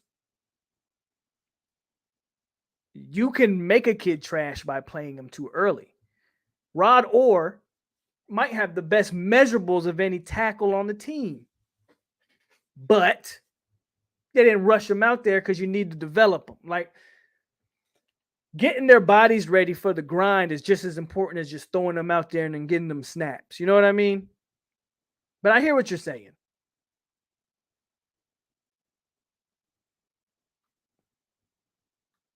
They did.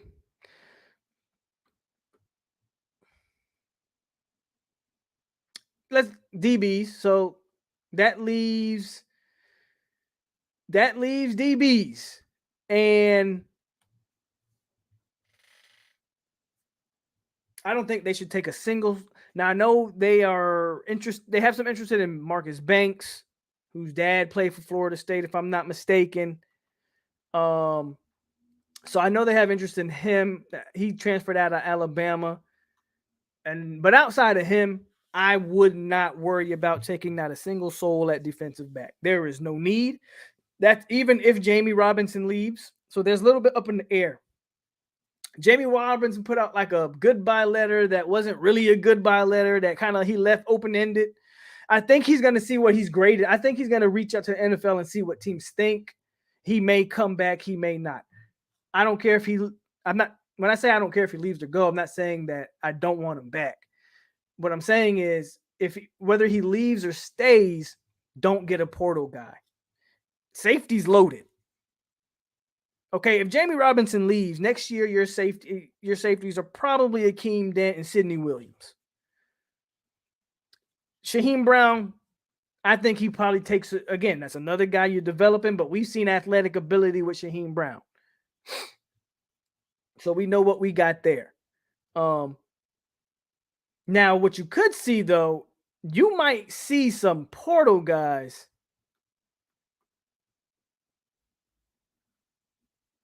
If Travis Hunter wants 12, I'm going to say this, Firewater.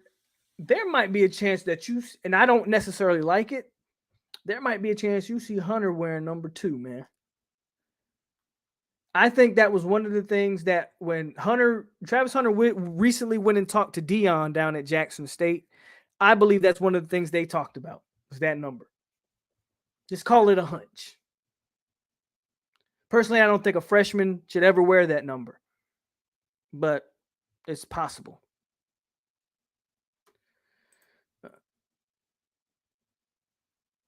Shout out to Jeff with the $5. He says, linebacker, receiver, O-line, we all need to get through the portal. Hey, Jeff, when you're right, man. Linebacker and wide receiver first and foremost, though. I think they recruit, even if, first of all, they need to address O-line, but even if they didn't, they're recruiting well enough that, we got some quality depth there at O-line. But, hey, appreciate that $5 don't know, Jeff. My name is Jeff.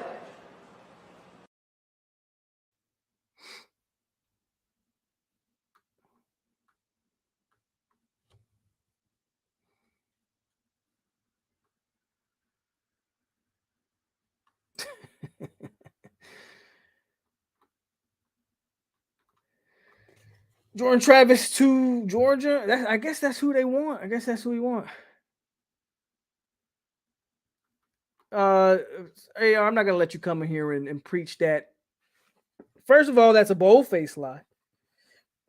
I can't let you do it, man. I can't let you do it.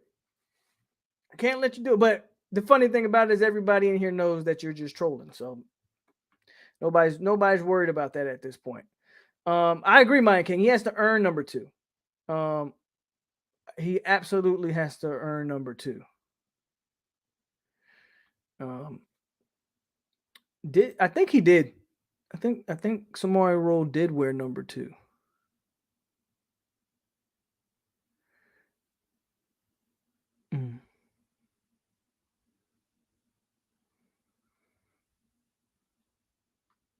He's definitely a Georgia fan, so we know that. But anyway, what was I saying? Now, portal guys from the DB room, Demore Tate could be one. I mean, this is a guy who we haven't seen. Highly rated DB coming out of high school, but has yet to find his niche here at Florida State. Is he a corner? Is he a safety? I don't want to see him go because remember, I was one of those guys that I didn't want to see Akeem Dent go.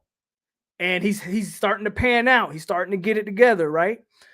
So I don't want to see Demore Tate go, but he's a potential portal guy.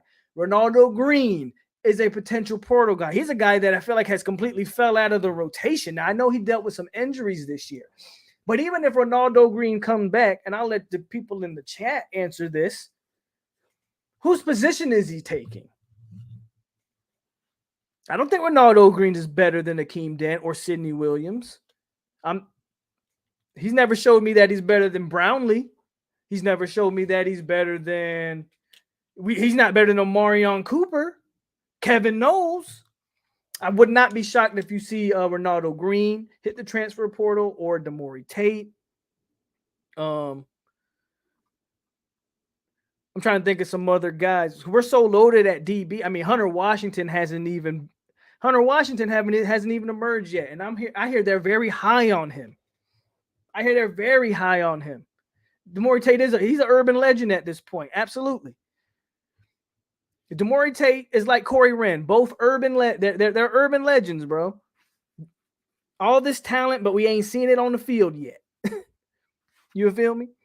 So those are a couple of guys that I think from that DB room you may very well see in the portal. Demore Tate, maybe Ronaldo Green. Again, this is not me saying these are the guys that I want to leave the program. I'm just speculating on guys. I'm just speculating on guys that could potentially be out. And then, of course, Travis Hunter, man, he's coming for a spot day one. Sam McCall's trying to come for a spot day one. If you get Marcus Banks from the portal, he ain't coming to sit. DB room's loaded. If that's the one position Florida State continues to recruit good, regardless of situation of the team, it's that DB room. They call it DBU for a reason. And yeah, man, we see what's going on in the DB room.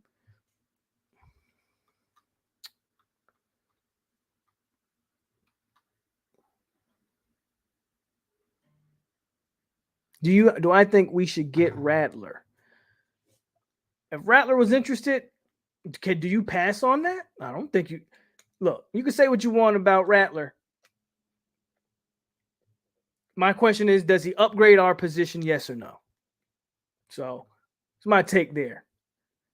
We might actually have a good returner next year on special teams in McCall or Mortimer. Agreed there.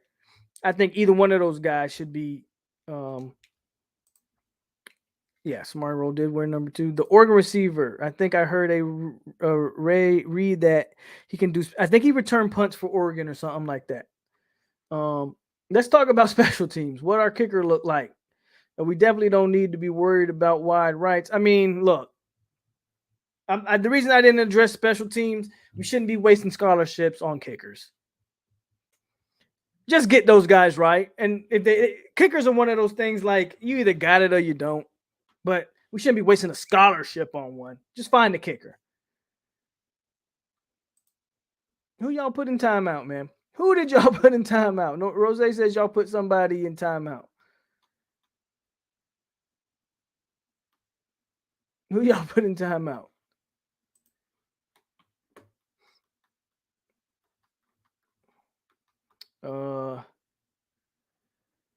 Travis J. That's another guy. Like, do we see Travis J? I think they should make that move to receiver. I still believe that. So I don't think Jay hits the portal. But let's say he does say on the defensive side of the ball. I thought a lot of people think he should make that move back down to safety. My problem with Jay at safety is he does not like to tackle. I've watched this guy countlessly. Does not like to tackle. For a guy who kind of looks physical, he doesn't look like he likes to get his hands dirty. One of the reasons why I think he should be a receiver. He just isn't physical enough for me. Maybe Jay could be a potential. Travis Jay might be a borderline. Travis Jay went from being one of your starting corners to not even being in the 2 deep rotation come the end of the season. He could be a borderline transfer portal guy. Good point from Todd right there.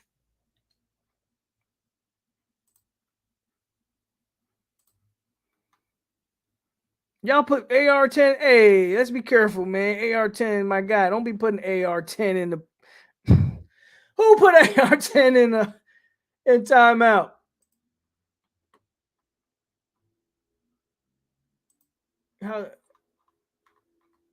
One of y'all done dropped. At least y'all, they didn't block them. Let me hold on.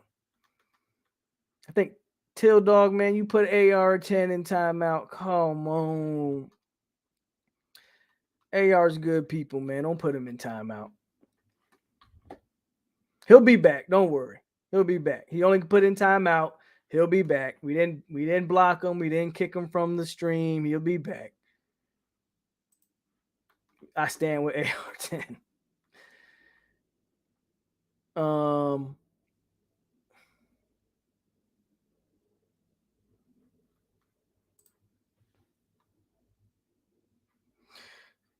Jay gonna make the move to receive. I hope he does. That's the look of guilt right there. Rattler reminds me of a Chip Kelly. They have that attitude problem, but they are great. All right, so I caught up on so Kickers and walk-on players in the portal. It's a dirty. Yeah, there's walk-on players, man, going to the portal. Like you said, it's a dirty game. I ain't no snitch. He didn't do nothing. He was just AR came in here talking about Travis Hunter to Georgia, and he got some people kind of riled up. You know how that go. Y'all know how that go. What do you feel about the program? What do you feel about this program they got going on in Texas? Basically paying players $100K a year to play. With the NIL, that's the things that we talked about, like potential that we talked about with that NIL crap. And it's legal now. And you just label it as an NIL. But I think, remember preseason, I think Nick Saban came out and said his quarterback had like $1 million whatever, and a lot of that stuff, man, was just phony recruiting pitches. I think Texas is doing. I'm not saying that there isn't some NIL, but if you're telling me, that every player in Texas getting that $100K, we know that's not true. Like, I think they're using that stuff as a recruiting tool. I don't think it's as legit. Just like before the season with Bama saying players were getting $1 million deals. And I think Ohio State and Quinn Ewers ain't played a college snap, but somehow somebody's investing $1 million in them. All of that junk is just recruiting pitches at this point. The junk's not true.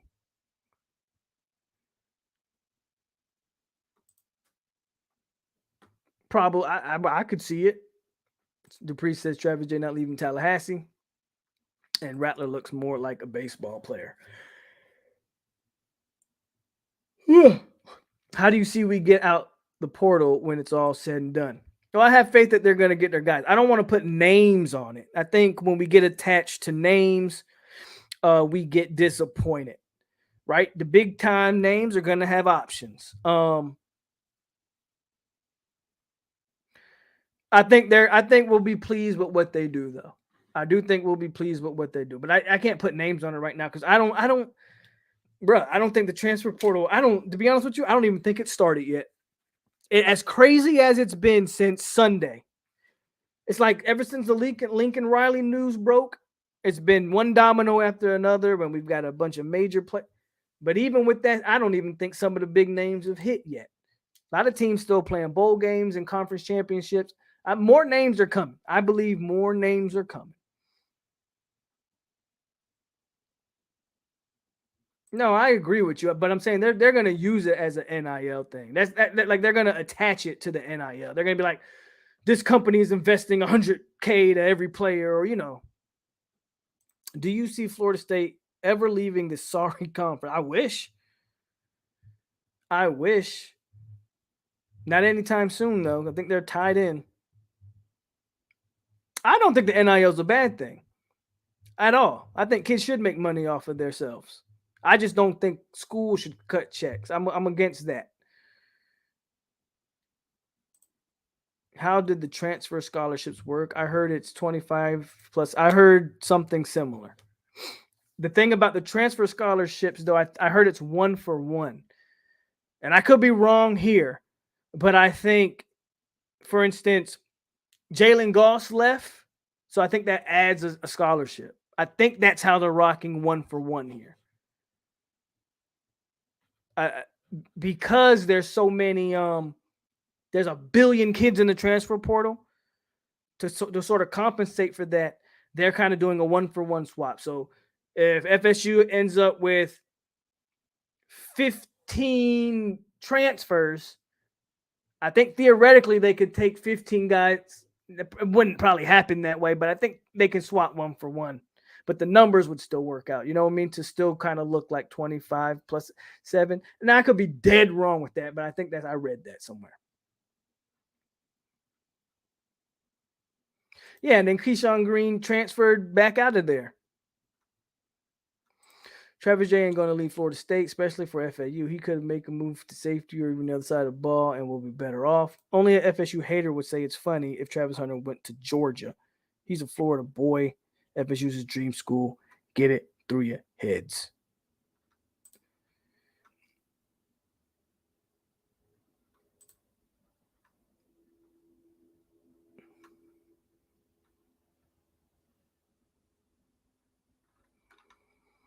Rattler's stats look like a monster QB. I mean, hey, like I said, is he better than what we got or not? Names are overrated. We need players that can play. Can't always get a Jermaine Johnson level impact, but we can get some more Jamie Robinson level transfers, solid starters at least. When is the portal starting? The portal's already started, Jalen. I need you to wake up, buddy. Portal started. Hell, portal's been in effect all year, to be honest with you. Kids can come and go as they please now. Schools cutting checks is bad news for FSU, and this new AD needs to embrace the NIL. I don't think I'm not too worried about this new AD not embracing the NIL. And again, schools have been cutting checks for years, so I don't think it's as big as a deal as people say. The only difference is now they can kind of do it legally. They just attach NIL to it, but the big schools have been cutting checks for years. I think Villa to a and I think grad transfers don't count against us. I think Jeff hit the nail on the head there too. I think grad transfers don't count towards the scholarships either.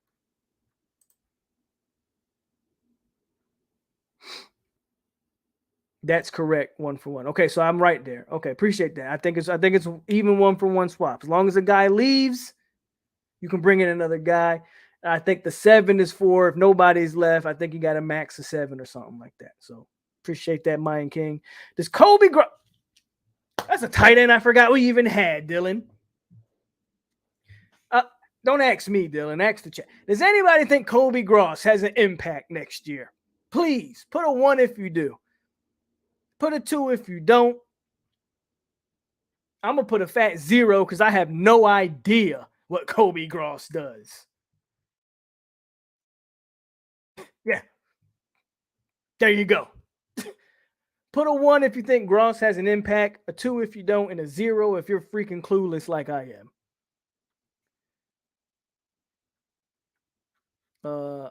If we wanted to leave the ACC, we could. Any contract can be broken with enough money. There's the key phrase right there. With enough money, just a matter of a couple mega rich boosters throwing some money around. Portal never stops. Absolutely. I'm right there with you, Mr. Dre. Ready for this? I am ready to see the new AD.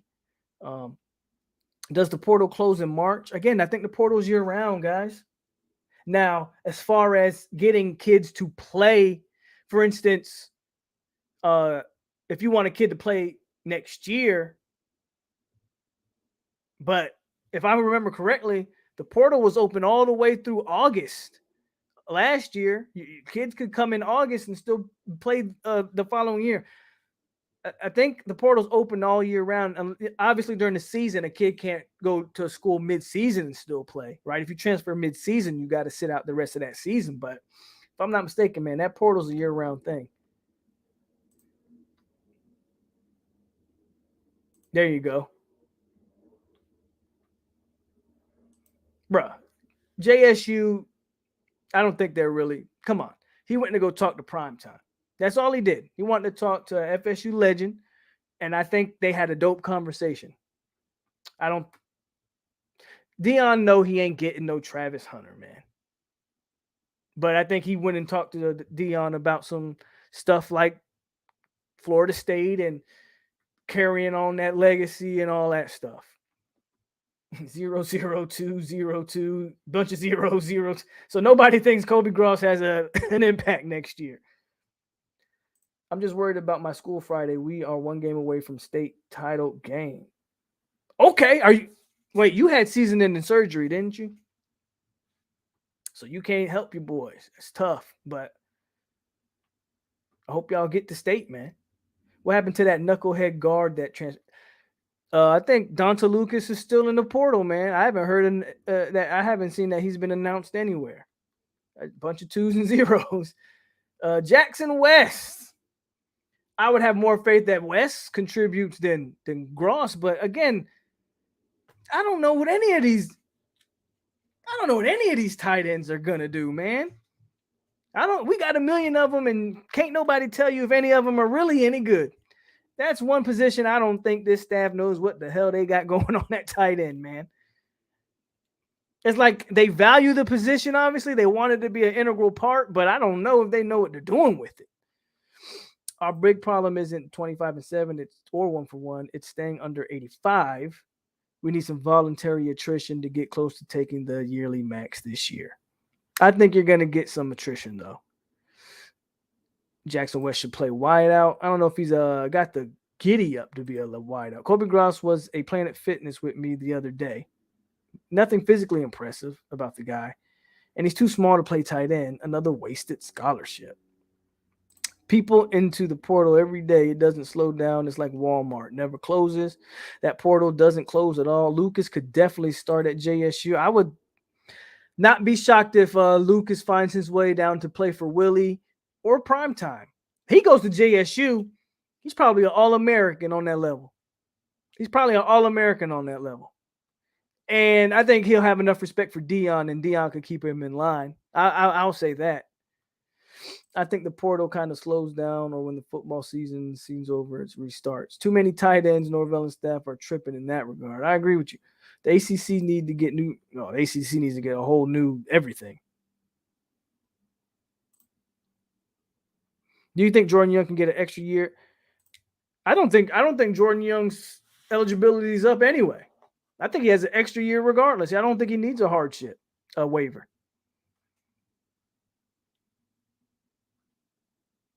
Robinson transferred midseason. I mean, hell, Purdy transferred damn near midseason too. Like, we know that, right? If you ain't even remember the guy, then it's a waste of scholarship. When's the last time you heard something about Kobe Gross? Washington who? Good luck. Hope you win. Yeah, man. Let's all wish Jalen's high school. I wish you were playing, man. I do wish you were playing, Jalen, but let's hope your boys win. Get it to state. Hold on. Who y'all play? I forget. Did you say who you guys played? I forget. Either I didn't see it or I scrolled past it. But put who you play again. Why are we bringing in two? Bro, that's what I'm saying, Tyler. I don't understand what they got. We don't really need to waste a scholarship on the tight end. Develop what you got. But they bringing in two more project guys. Cam still has. I think Cam still has a year. I'm pretty sure Cam McDonald still has a year. We literally need 0. We're probably the only Division I. We're probably the only Power 5 school with like 9 scholarship tight ends. Please find me another school that has 9 scholarships. We are wasting scholarships at tight end.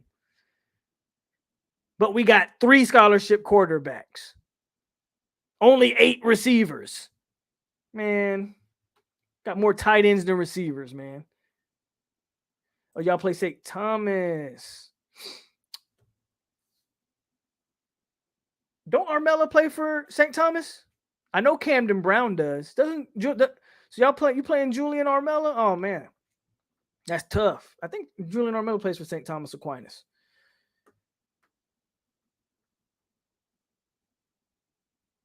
Is this live? Boy, you know we live. I haven't seen anything from Brian Robinson. Dan forgot about Kobe Gross. Hype surrounding him. Best of luck to your team. Yep. What class are you guys in? Like 5A, 6A? What class are y'all in, Jalen? If you play late, they play in St. Thomas. That's tough. If y'all was playing Lake Gibson, I can't. And, I love you, Jalen, but I can't root for you if you play in my alma mater, bro. I can't. I'm a Brave to the end of me, so tough.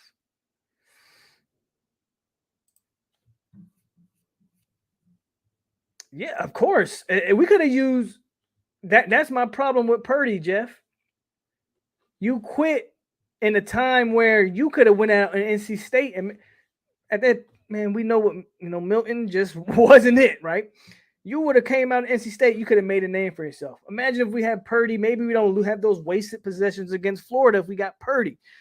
Purdy quit on this team in their biggest time of need. He quit on them. And I wholeheartedly believe,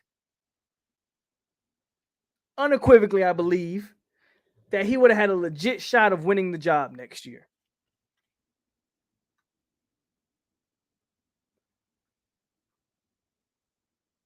No, I don't, Derek.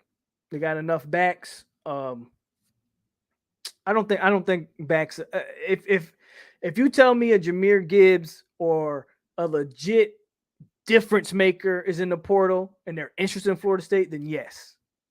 When I say a difference maker, I mean a guy you put the ball in his hands and he can change the scoreboard. Then yes, but just a running back, nah.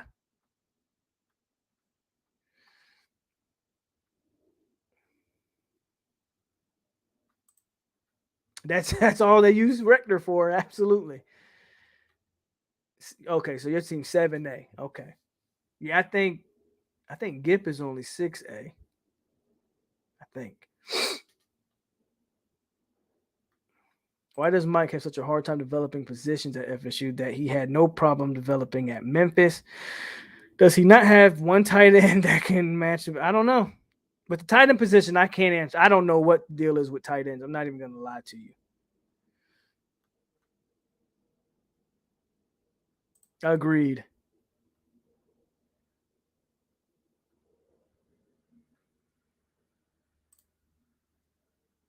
We need all the receivers we can get.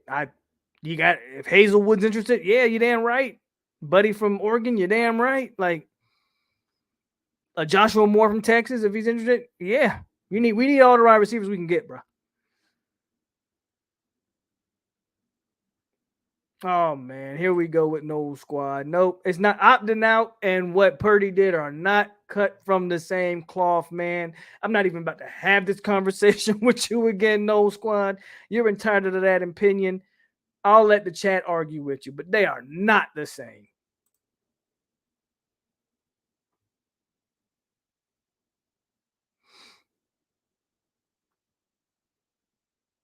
I hope he does. Look, I don't let's get something real clear, Mr. Dre. I don't root against Jabril Powers or Brian Courtney or even the Jackson West. I don't root against them. Kobe Gross, I ain't rooting against them. Just what have you shown me?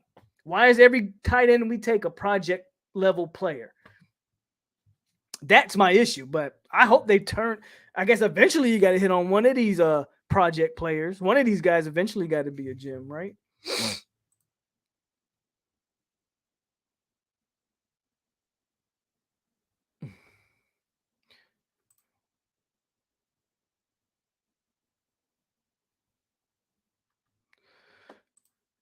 Say, Pope, you ever think about becoming a scout / recruiter for FSU? Hey, they would never hire me. But if they did, you damn right I'd take the job.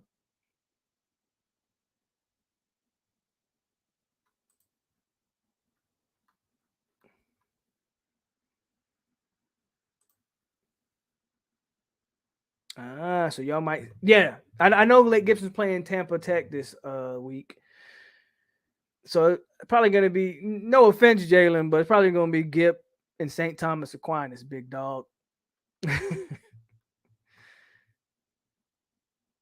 Brian Courtney gonna be the next Travis Kelce. Okay, let's hope so.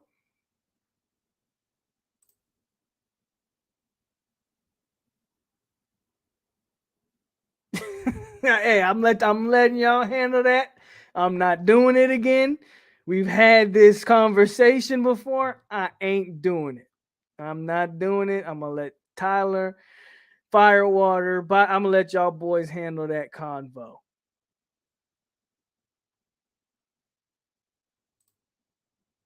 Quitting ain't always a bad thing.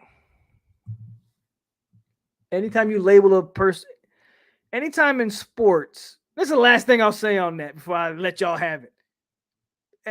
Anytime you label any athlete a quitter, I don't know if there's a positive way to spin it.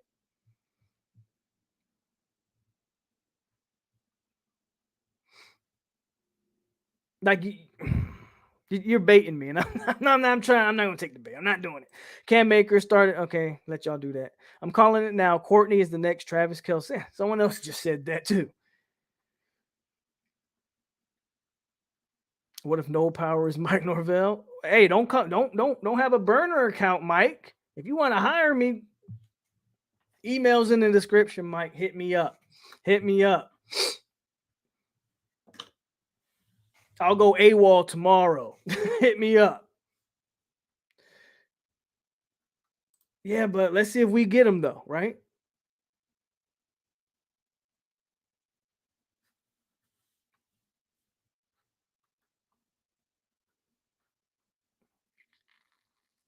Who starts at corner next year? Hunter's going to have something to say. Wouldn't shock me if your starting corners are Coop and Hunter. But Brownlee's not going to go. You say what you want about Brownlee. Brownlee's got dog in him. He's got fight in him. He's not just going to lay down and let somebody come take his spot. But Hunter's talent probably is just it's undeniable, right?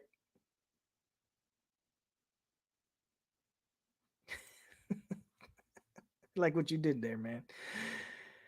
I like what you did there.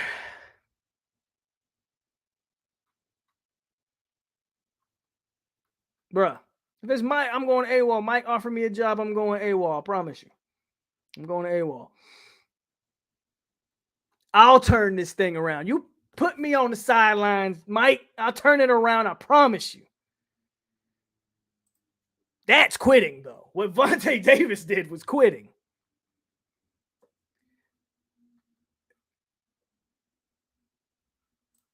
Okay, yeah, I'm gonna let y'all handle that. But man, we just went 2 hours, and again, man, we covered a lot today. There's the college offseason has been great as far as I'm concerned. And again, man, we ain't even started bowl season. The conference champions hasn't been decided. This thing's just going to get crazy as far as I'm concerned. Miami still has their coach like we all thought they would.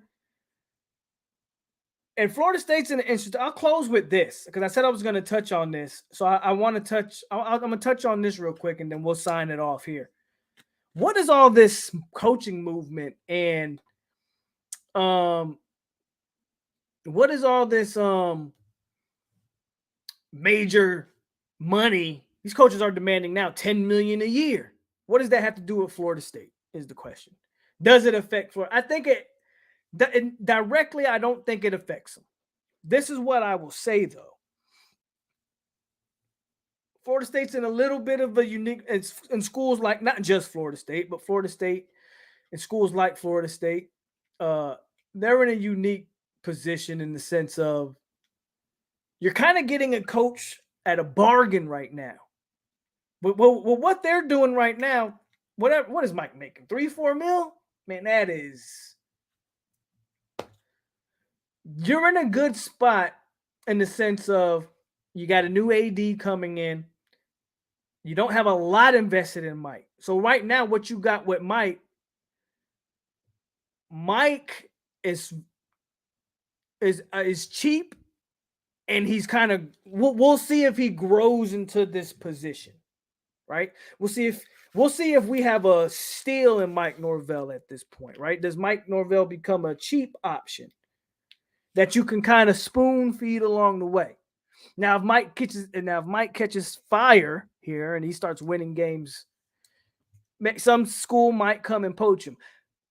At the end of the day, what this all means for Florida State is kind of simple. I don't know if Mike's the guy that you have to invest in. He may not be, especially with a new AD coming in. I'm telling you right now, this AD that's coming in, Tyler's said it, we can't botch that hire. But this guy that's coming in, he didn't hire Mike. Mike mess around next year and win 4 or 5 games if he wants to. I think he'll be completely out the door. I promise you that. Now, with that said, eventually FSU is going to have to play. And not just FSU, but a lot of these schools, you got to go about it 2 ways. Either Mike Norvell is your guy and you groom him up through the ranks so that I guess the loyalty sort of remains there, even though we just saw what Lincoln Riley did. So I mean, coaching and loyalty, that's what's that oxymoron, right? Or whatever. I don't know if that really exists in the real world, but my point is you either kind of bring somebody up through the ranks where you can kind of spoof. Mike's making $3 or $4 million now. If he start turning this thing around legitimately and we start seeing wins, throw him another 2. Now he's making 6. You can probably hold him off for another few years with the $6 million. If he really gets this thing, then you throw him a little. But if you don't, you're gonna have to break the bank to get a coach. I don't want Florida State to be in that position. So it ain't got nothing to do with liking or not liking Mike. I want the man to succeed, because if he's succeeding, FSU's succeeding, and I'm coming on here happy, giving y'all happy content, because I love it when it's happy content, even though my numbers might be higher when it's negative, because misery loves company and people like to watch the negative stuff. But you know what I mean? At the end of the day, Florida State, the market for coaching is going up.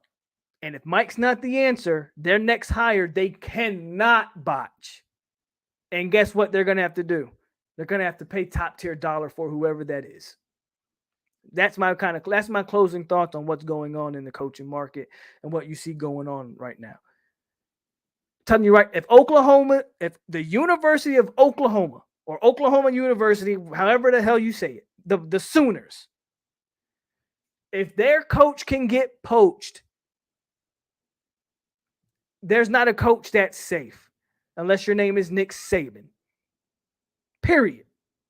FSU's got to come with it, man. That's all I got tonight, man. Shout out to everybody in that chat. Hit that like button on the way out if you didn't hit it on the way in. Shout out to the donations. As always, if you don't want to donate, obviously you don't have to. The best thing you can do is hit that like button, share the videos, friends, family, football fans, co-workers, cousins, anybody that likes sports, that likes to listen to sports talk, man. Share the videos, put them on game, let them know what we building over here. That's how you can really help the channel out, if nothing else. But I'm going to head up out of here. We hit the 2-hour mark. Very good show with the off season. I will be going live this Saturday. I'm going to find a good time, but I'm going to keep going live. During the off season, because I think there's going to just be a ton of stuff to talk about. And I know y'all want to hear and have a place to share your thoughts. So as always, man, it's your boy POLK over here on 863 Seminole TV. Stay classy, Seminoles. And we got you. Go Noles.